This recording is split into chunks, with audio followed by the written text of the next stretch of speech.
உயர்நீதிமன்ற மதுரை கிளையின் உத்தரவை அடுத்து சிவகங்கை மாவட்டம் கண்டதேவியில் சொர்ணமூர்த்தீஸ்வரர் கோயில் தேர் வெள்ளோட்டம் தொடங்கியுள்ளது. அங்கு 1500க்கும் மேற்பட்ட காவல்துறையினர் பாதுகாப்பு பணியில் ஈடுபட்டுள்ள நிலையில் கூடுதல் விவரங்களை செய்தியாளர் நாசரிடம் கேட்கலாம்.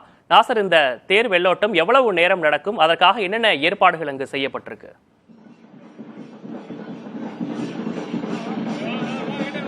அதாவது இந்த தேர் வெள்ளோட்டம் 1.5 கிலோமீட்டர், அதாவது கோயிலின் வாயிலில் இருந்து அந்த கோயில் குளத்தை சுற்றி 1.5 கிலோமீட்டர் இந்த வெள்ளோட்டமானது நடைபெற்றுக் கொண்டிருக்கிறது. இந்த வெள்ளோட்டமானது கிட்டத்தட்ட 17 வருடங்களுக்கு பிறகு, அதாவது தேரோட்டம் நிறுத்தி 17 வருடங்கள் ஆகிவிட்டது. அது 2 சமூகத்தினர் வடம் பிடித்து இழுக்கும் அந்த பிரச்சனையால் இந்த தேரோட்டம் நிப்பாட்டப்பட்டது. அதாவது இந்த தேர் ஓடி போது பழுதாகி நின்றதால் இந்த தேரை புதுப்பிப்பதற்காக நிறுத்தப்பட்ட அந்த தேரோட்டம் தற்போது 5 வருடங்கள் நடைபெறாமல் உயர்நீதிமன்றத்தில், அதாவது சென்னை உயர்நீதிமன்ற மதுரை கிளையில் மகாதேவன் என்பவர் வழக்கு தொடர்ந்து இந்த தேரோட்டத்தை நடத்தி வருகிறார்.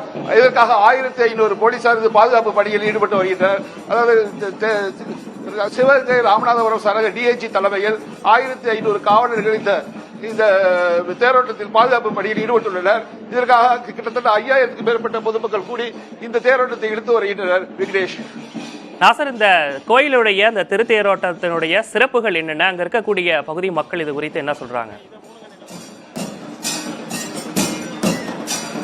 அதாவது இந்த கோயில் புராதன சின்னங்கள் அடங்கிய இந்த கோயில், அதாவது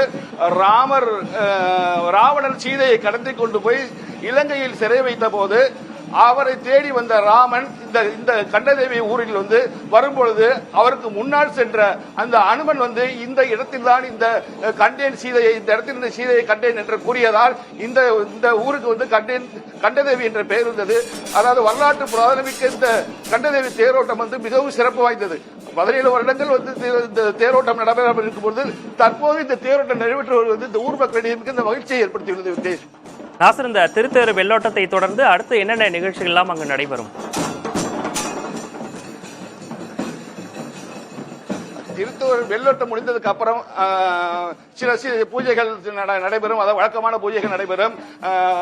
அதாவது காவலர்கள் அதிகமாக குவிக்கப்பட்டிருப்பதால் வெள்ளோட்டத்துடன் இந்த நிகழ்ச்சி முடிவடையும். பின்பு தேரோட்டம் எப்பொழுது நடைபெறும் என்று இந்த 5 நாட்டு கிராம மக்கள் சேர்ந்து முடிவெடுத்து இந்த தேரோட்டத்தை நடத்த உள்ளனர்.